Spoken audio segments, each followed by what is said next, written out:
Ahmad Hassan point of view میں آپ کا خیر مقدم ہے۔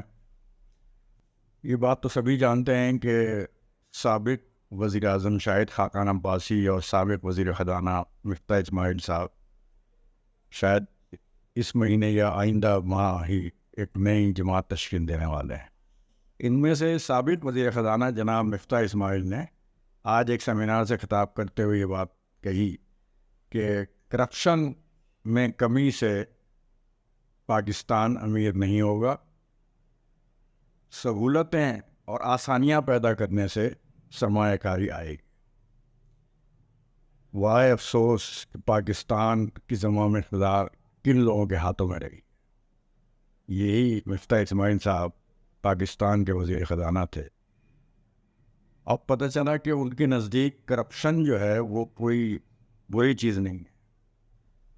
کرپشن کے خاتمے سے پاکستان امیر نہیں ہوگا۔ یعنی اصل چیز یہ ہے کہ امیر ہونا، ان کی جو ترجیح ہے وہ امیر ہونا ہے۔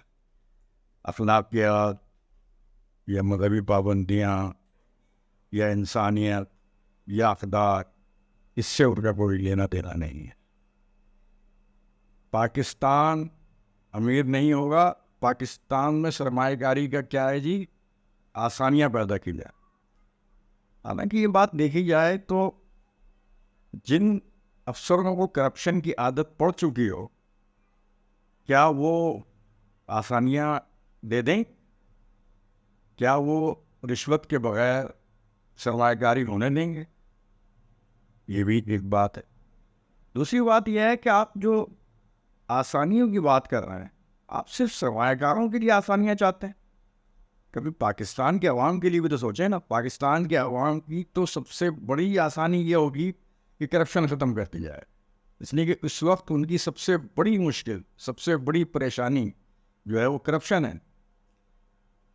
حال یہ ہے کرپشن کا اور اس کی وجہ سے جو پریشانیاں ہوتی ہیں اس کا، کہ جو مظلوم ہوتے ہیں، جن اگر کسی گھر میں چوری بھی ہو جائے اور وہ تھانے میں رپورٹ درج کرانے جائے تو اس کو بھی پیسے دینے پڑتے ہیں، اس کے بغیر اس کی ایف آئی آر درج نہیں ہوتی۔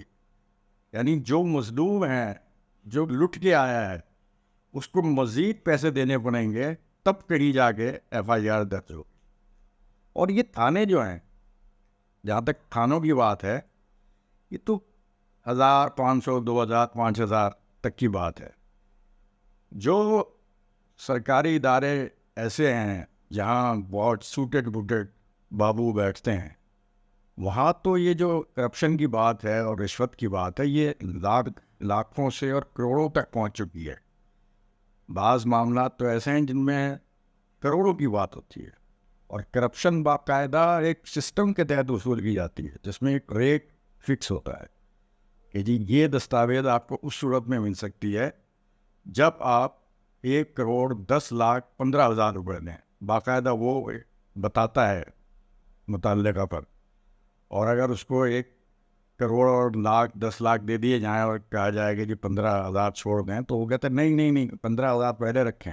یعنی ایسا فکس ریٹ ہے کہ ایک چھوٹے سے چھوٹا کام بھی جو ہے وہ اس کے بغیر نہیں ہو سکتا۔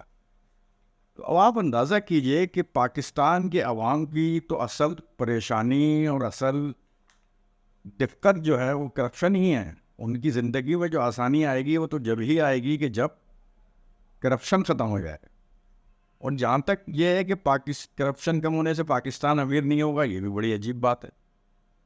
ارے بھائی، اگر آپ قومی خزانہ بھر دیں کسی بھی طریقے سے، آئی ایم ایف سے قرضہ لے لیں، کہیں سے بھی لے لیں، یا کوئی سرمایہ کاری ہو جائے، لیکن اگر چاروں طرف گدھ بیٹھے ہوئے ہوں اور وہ لوٹ مار کا بازار اسی طرح گرم رہے بلکہ زیادہ ہو جائے، تو کیا وہ خزانہ بھرا ہی رہے گا؟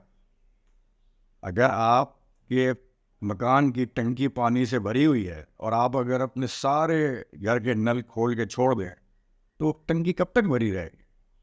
وہ ختم ہو جائے گا پانی بہت جلد۔ یہ بڑی عجیب منطق انہوں نے بیان کی کہ پاکستان کرپشن کم ہونے سے امیر نہیں ہوگا اور آسانیاں پیدا کرنے سے سرمایہ کاری آئے گی۔ سرمایہ کاری کے لیے آسانیاں پیدا کریں، لیکن عوام کے لیے جو آسانی ہے وہ یہ ہے کہ کرپشن ختم کی جائے. کرپشن ختم ہوگی تو عوام سکھ کا سانس لیں گے.